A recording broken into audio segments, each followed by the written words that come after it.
Bismillahirrahmanirrahim. Assalamualaikum warahmatullahi wabarakatuh. Selamat pagi anak-anak yang hebat. Bagaimana kabarnya hari ini? Semoga tetap semangat dan selalu ceria. Jangan lupa tetap bahagia dan ucapkan alhamdulillah sebagai rasa syukur kita terhadap Allah Subhanahu wa taala. Kali ini kita akan belajar materi yang sama seperti kemarin. Kira-kira ada yang masih ingat kita telah belajar apa? Yap, betul sekali. Hari ini kita akan belajar tentang teks ulasan. Tapi kita akan belajar materi yang lebih dalam lagi, yaitu struktur dan kebahasaan teks ulasan. Pada video yang kemarin, Bu Santi telah menjelaskan tentang pengertian, ciri-ciri, tujuan, dan jenis. Jadi, jika kalian masih belum menonton video itu, silahkan bisa menonton video yang pertama terlebih dahulu, baru setelah itu melanjutkan menonton video yang ini, agar kalian tidak bingung dalam mengikuti penjelasan dari Bu Santi. Nah, untuk mempersingkat waktu, kira-kira apa ya struktur dan kebahasaan teks ulasan? Yuk kita simak bersama-sama. Seperti biasa, kita lihat dulu kompetensi dasar yang harus dicapai. Yang pertama, yaitu menelaah struktur dan kebahasaan teks ulasan.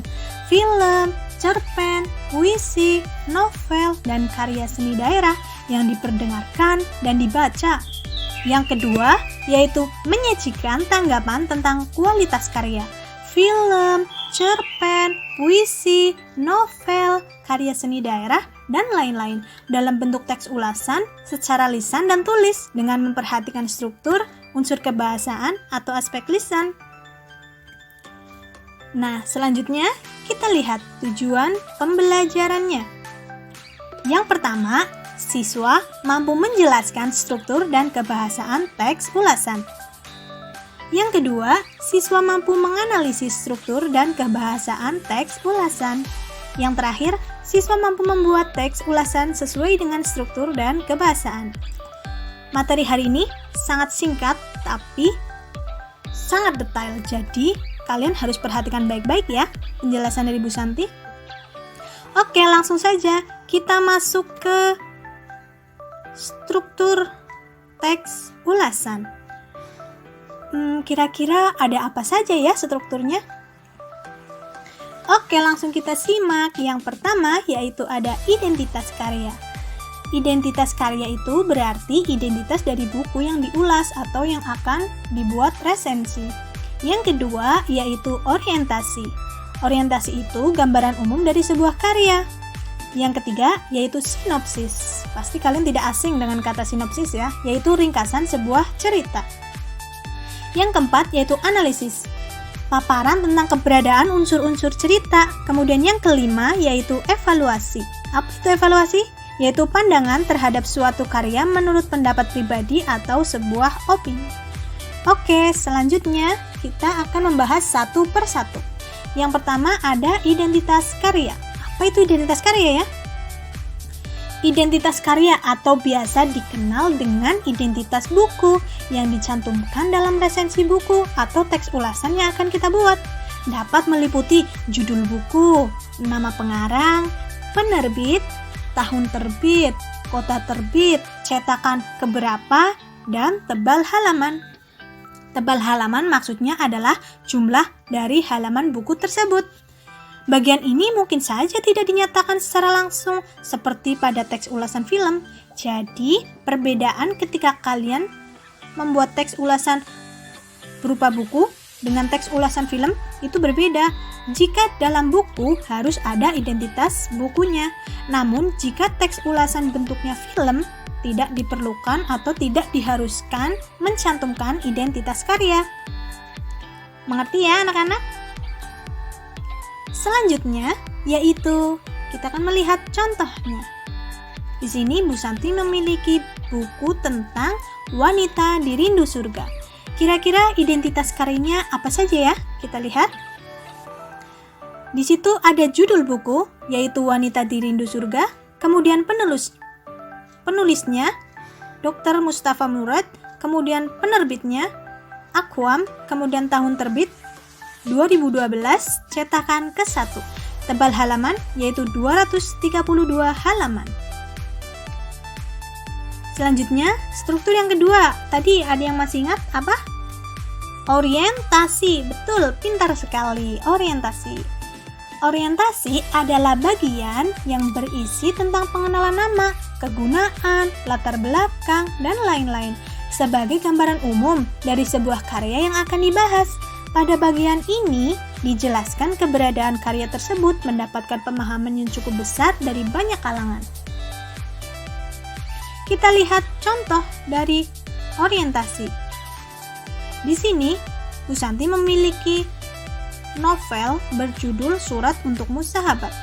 Dalam orientasi tadi, yaitu tentang gambaran umum. Di sini gambaran umum tentang Surat Untukmu Sahabat. Dijelaskan yaitu Surat Untukmu Sahabat adalah novel karya Bunga R. Nizam yang menceritakan tentang surat terakhir untuk sahabat. Dia bernama Keke. Jadi, di sini dikisahkan bahwa Keke itu menulis sebuah surat terakhirnya untuk teman-temannya agar selalu ingat persahabatannya dan selalu memikirkan masa depan. Selanjutnya, struktur yang ketiga. Apa tadi? Sinopsis. Betul sekali. Sinopsis ini berisi ringkasan sebuah cerita yang menggambarkan pemahaman penulis terhadap isi buku. Bagian ini berisi ringkasan isi menurut pemahaman penulis. Jadi diringkasnya itu menurut pemahaman sendiri ya, bukan mengikuti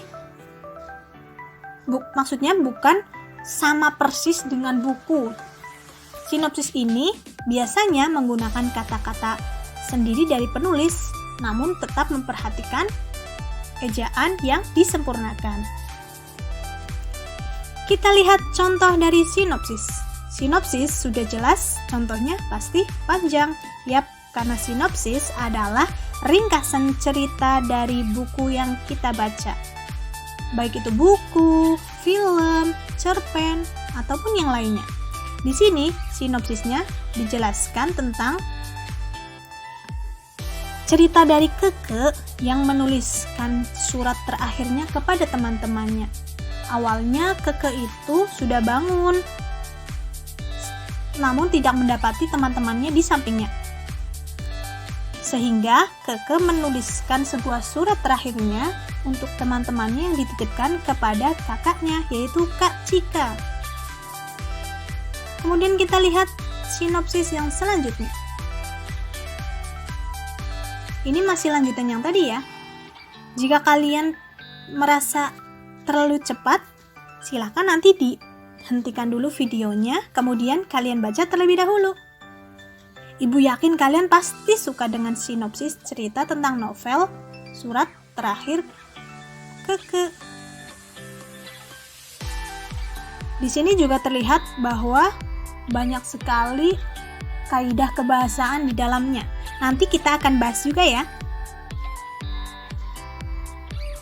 Sudah mengerti ya mengenai sinopsis? Jadi sinopsis itu yaitu apa tadi? Ringkasan cerita. Pintar sekali. Selanjutnya kita akan melihat yaitu analisis. Struktur yang keempat. Apa itu analisis? Analisis berupa paparan tentang keberadaan unsur-unsur cerita seperti tema, penokohan, dan alur. Kita lihat contohnya. Di sini ada analisis masih sama ya, novel yang tadi berjudul Surat Terakhir Keke. Di sini diperlihatkan bahwa analisisnya yaitu cerpen ini ada beberapa penulisan yang salah dan juga ada penulisan yang kurang menarik dan sulit dimengerti. Berarti itu apa? Yap, itu kelemahan dari novel atau cerpen tersebut.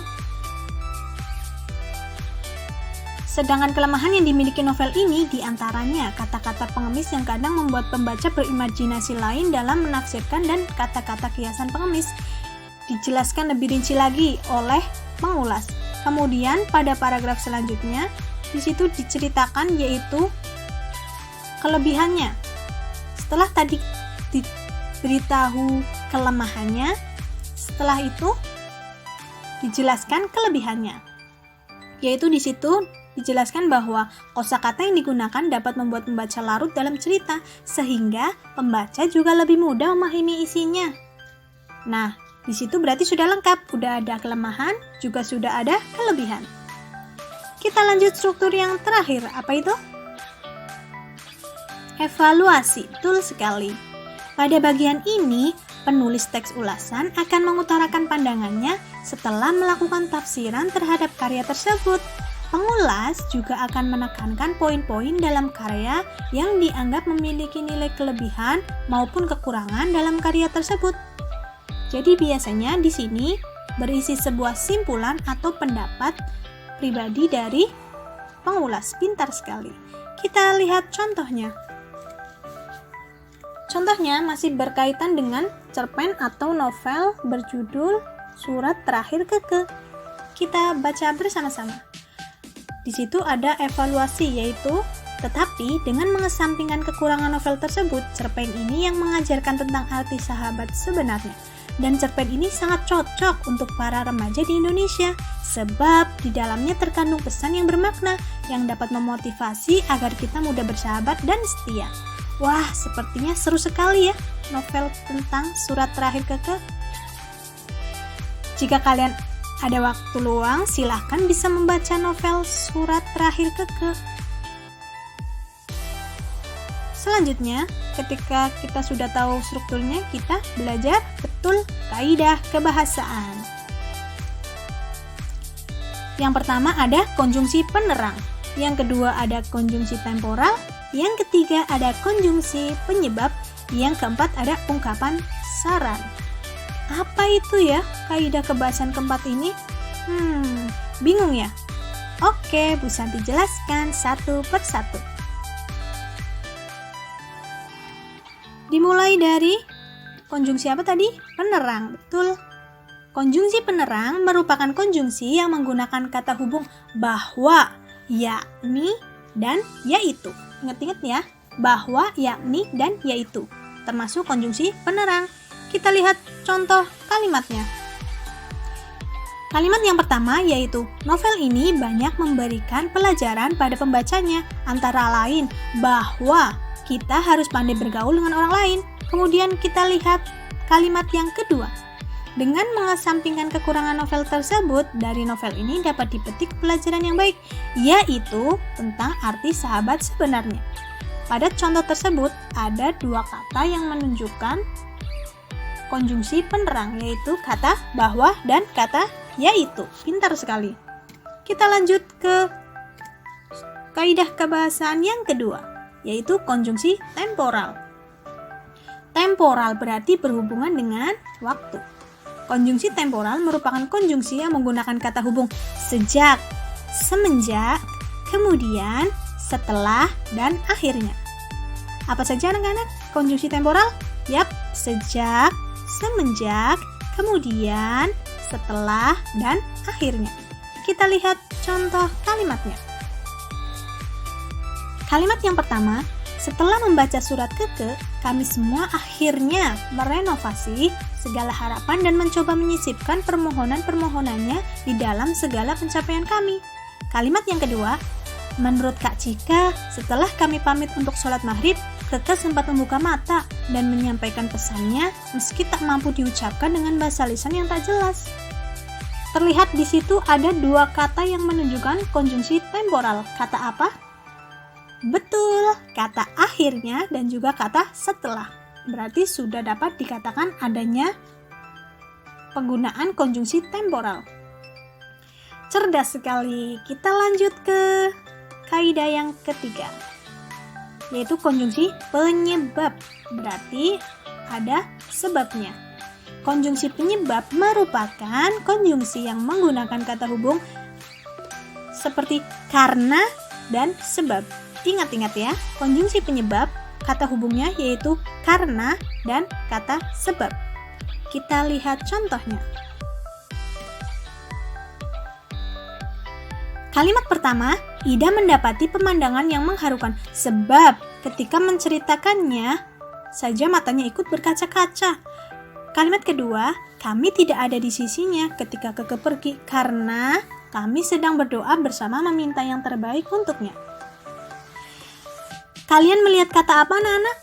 Yap, kata sebab dan kata karena. Berarti menggunakan konjungsi penyebab. Pintar. Ayo semangat, kita ke kaidah kebahasan yang terakhir. Apa tadi ya? Ungkapan saran. Ungkapan saran, apa itu kira-kira? Kita lihat. Ungkapan saran menggunakan pernyataan-pernyataan yang berupa saran atau rekomendasi pada bagian akhir teks.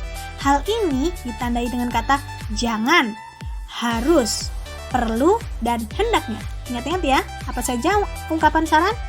Jangan, harus, perlu, hendaknya. Kita lihat contohnya. Kalimat yang pertama, oleh karena itu hendaknya para remaja membaca novel ini agar tahu isi secara keseluruhan. Yang kedua, kita harus senantiasa berpegang teguh pada agama dan selalu meyakini dengan keberadaan Tuhan semesta alam. Hayo, kalian lihat kata apa di sini? Yap, kata hendaknya dan juga kata harus. Berarti menggunakan ungkapan saran. Yeay, kalian pintar sekali. Masih ingat ya tadi kaidah kebahasan teks ulasan apa saja? Yang pertama, menggunakan konjungsi penerang. Betul? Yang kedua, menggunakan konjungsi temporal. Kemudian yang ketiga, menggunakan konjungsi penyebab. Kemudian yang terakhir, menggunakan ungkapan saran. Yap, pintar sekali. Nah, setelah sudah tahu struktur dan kebahasannya, kita juga harus tahu bagaimana ya langkah-langkah membuat teks ulasan. Yang pertama, sudah pasti mencatat identitas buku. Yap, identitas buku atau karya yang akan diulas yang meliputi judul, penulis, nama penerbit, tahun terbit, termasuk ketebalan atau jumlah halaman. Namun, jika harga buku tidak perlu dicantumkan ya, karena harga buku itu berbeda-beda. Langkah yang kedua, yaitu mencatat hal-hal menarik atau penting dari buku. Jadi dicatat, ketika kalian menyukai buku itu, kenapa, alasannya apa. Kemudian yang ketiga, menelaah kelebihan dan kelemahan isi buku. Tadi sudah diajarkan ya, bagaimana cara menuliskan kelebihan dan bagaimana cara menuliskan kelemahannya. Di dalam sebuah karya pasti adanya kelebihan dan kelemahan. Nah, kalian harus bisa menentukan kelebihan dan kelemahan dari suatu karya tersebut. Yang keempat, yaitu merumuskan kesimpulan tentang isi dan kesan-kesan buku itu secara keseluruhan. Jadi, isinya dijelaskan, bentuknya dalam bentuk sinopsis. Betul sekali, kesan-kesan buku itu ditulis dalam bentuk ungkapan saran. Yap, betul sekali. Kemudian yang kelima, membuat saran-saran untuk membaca. Sama seperti tadi ya, berarti ada kesan, kemudian setelah itu diberikan saran, tujuannya untuk memperbaiki penulis, sehingga ketika membuat karya lagi, akan lebih baik lagi. Kemudian yang terakhir, menuangkan catatan dalam bentuk teks ulasan lengkap. Jadi setelah tadi sudah melewati strukturnya, yaitu ada identitas karya, orientasi, sinopsis, analisis, dan evaluasi, kemudian dicatat dalam bentuk teks ulasan lengkap. Selain itu, kalian juga harus perhatikan lagi ya, kaidah kebahasaannya, apakah sudah tepat? Kemudian perhatikan juga ejaan bahasa Indonesianya, kata bakunya, tanda bacanya. Oke, sampai di sini pembelajaran kita hari ini. Tidak terasa sudah di penghujung pembelajaran. Terima kasih telah belajar bersama Bu Santi. Jangan lupa like, komen, dan subscribe ya. Dan jangan lupa bagikan video ini kepada teman kalian, sehingga teman kalian bisa mendapatkan pembelajaran yang sama seperti kalian. Ingat baik-baik ya, selalu menebar kebaikan. Wassalamualaikum warahmatullahi wabarakatuh.